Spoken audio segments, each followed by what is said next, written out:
Congress party కాపాడుతుందనే ఒక ఆలోచనతోనే ఆ రోజు తెలంగాణ ప్రజానీకం తెలంగాణ సమాజం కాంగ్రెస్ పార్టీ వెంట నిల్చుందనే విషయం మీకు యాద్ చేస్తున్నాం. 4 నెలలు 4 మాసాలు 5 మాసాలు పూర్తి కాకముందే ఈరోజు సంపూర్ణంగా తెలంగాణ ప్రజలు తెలంగాణ సమాజం కాంగ్రెస్ పార్టీ మోసాన్ని పసిగనింది కనుక్కున్నదని చెప్తున్నాం. ఈరోజు గ్రామాల్లో పరిస్థితి మనం అందరం చూస్తున్నాం. 6 గ్యారంటీలో ఈ ఒక్క గ్యారంటీ కూడా సంపూర్ణంగా పూర్తి చేయలేదు కాంగ్రెస్ ప్రభుత్వం. అదే కాకుండా ముఖ్యమంత్రి గారే కానీ మంత్రులే కానీ వాళ్ళ ప్రవర్తన తెలంగాణ సమాజం యొక్క ప్రతినిధులుగా ఈరోజు తెలంగాణ సమాజం భావిస్తలేదనే విషయం యాద్ చేస్తున్నాం మీ అందరికీ. గ్రామాల్లో పరిస్థితి మీకు ఇప్పుడే చెప్పిన విపరీతమైన కరువు పరిస్థితి గ్రామాల్లో వచ్చింది. మంచినీటికి సాగునీటికి కరెంటే కానీ ఈ అన్ని విషయాల్లో కూడా గ్రామాల్లో పరిస్థితి గ్రామస్తులు ఇబ్బంది పడుతున్న విషయం మనందరికీ కూడా తెలుసు. పరిపాలన 4 నెలల నుంచి కేసీఆర్ గారు ఉన్నప్పుడు ఏ విధంగా ఉండే ఈ రోజు ఏ విధంగా ఉన్నదనేది ప్రతి గ్రామంలో ఎక్కడ పోయినా ప్రజలు ముచ్చటించుకుంటున్న మాట మాట్లాడుకుంటున్న మాట గిదే అని చెప్పి మీ అందరికీ కూడా యాద్ చేస్తున్నా.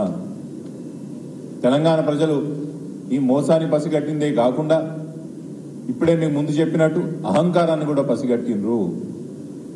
ఎంత అధ్వానమైన పరిస్థితి వచ్చిందంటే రైతులు కరువులో పరిస్థితిలో ఉన్నారు. వాళ్ళ పరిస్థితి ఏందో కనుక్కోండి అంటే ఒక మంత్రి గారు అంటారు నాకు టైం లేదు, నేను క్రికెట్ మ్యాచ్ చూడాలంటారు. రైతు బంధు పడలేదు, రైతు బంధు సంగతి ఏందో దాని సంగతి చూడండి అంటే మంత్రి స్థాయిలో ఉన్న వ్యక్తులు రైతులని చెప్పు తీసుకొని కొడతా అని చెప్పి అనడం కూడా మనం అందరం కూడా చూసిన ఒక సిగ్గుచేటు పరిస్థితి అది. అదే కాకుండా ప్రభుత్వంలో ఉన్న పెద్దలు ఎవరైతే ఈరోజు ప్రభుత్వాన్ని నడుపుతున్నారో కాంగ్రెస్ పార్టీని నడుపుతున్నారో వారి భాష పట్ల తెలంగాణ సమాజం ఈరోజు చీదిరించుకునే ఒక పరిస్థితి వచ్చింది. మీకు ముందే చెప్పినట్టు తెలంగాణ సమాజం ఎప్పటికైనా అహంకారాన్ని తొందరగా పసిగంటది.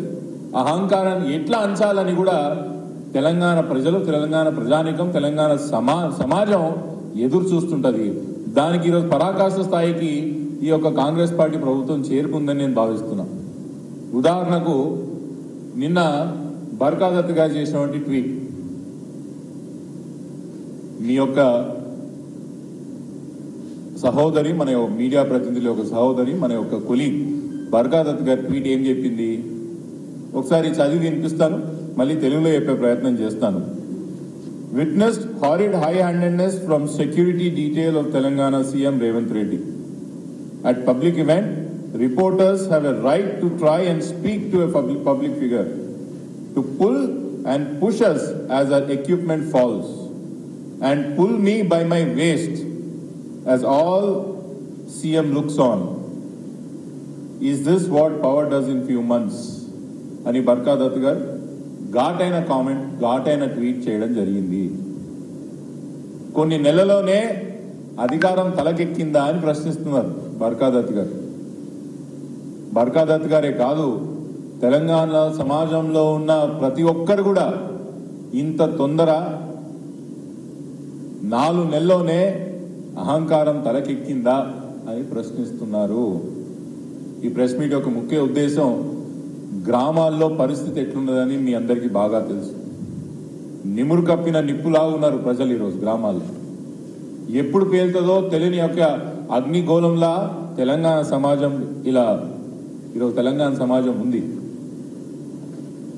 రానున్న 15 రోజుల్లో తెలంగాణలో ఎట్లయితే వేడి పెరుగుతుందో తెలంగాణ ప్రజల నుంచి సమాజం నుంచి వస్తున్నటువంటి సెగ కాంగ్రెస్ పార్టీకి తగలబోతున్నది. సంపూర్ణంగా 4 నెలల కిందట ఉన్నాయంట వాతావరణం ఈరోజు తెలంగాణలో లేదు. మీకు ముందే చెప్పినట్టుగా వాతావరణం మారింది, మార్పు మసకబారింది. మే 13 తారీఖు ఈ యొక్క అగ్నిగోళం పేలబోతుంది. దీని యొక్క పర్యవసనం కాంగ్రెస్ పార్టీ ఖచ్చితంగా చూస్తుంది కూడా.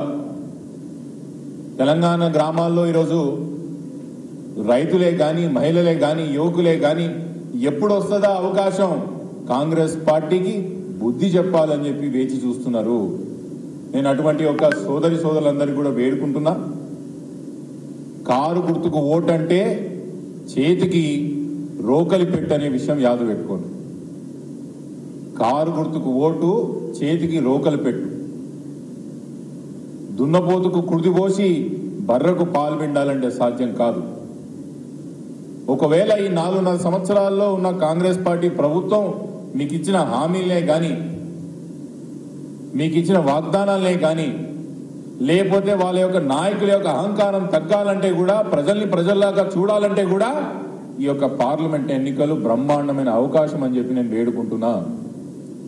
ఈ పార్లమెంట్ ఎన్నికల్లో కాంగ్రెస్ పార్టీకి ఎక్కువ సీట్లు వస్తే ముఖ్యమంత్రి గారు దిగిపోయేది లేదు, లేదా ముఖ్యమంత్రి గారు పెద్ద పదవి వచ్చేది లేదు. కానీ ఒకవేళ కాంగ్రెస్ పార్టీ కిట ఈ ఎంపీ ఎలక్షన్లు ఎక్కువ సీట్లు వస్తే వాళ్ళ అహంకారానికి ఆద్యం పోసినట్టు అవుతారు. మీ పరిపాలన ఏ విధంగా అయితే 4 నెలల్లో పరిపాలన పట్టించుకొని ఒక నాదులు ఎట్లయితే ఉన్నారో వాళ్ళ యొక్క ప్రభుత్వంలో ఈ 4.5 సంవత్సరాల్లో కూడా తెలంగాణ సమాజం అనాథలుగా అయిపోతామనే విషయం యాద్ చేస్తున్నా. ఇది ఒక బ్రహ్మాండమైన అవకాశం, దీన్ని వాడుకోవాలని చెప్పి తెలంగాణ ప్రజానికానికి నేను వేడుకుంటున్నా. వేడుకోవడమే కాదు, తెలంగాణ సమాజంలోనే వాతావరణం మారిందనే విషయం మీ అందరికీ యాద్ చేస్తున్నా. అంతే అండి ఈరోజు. Thank you.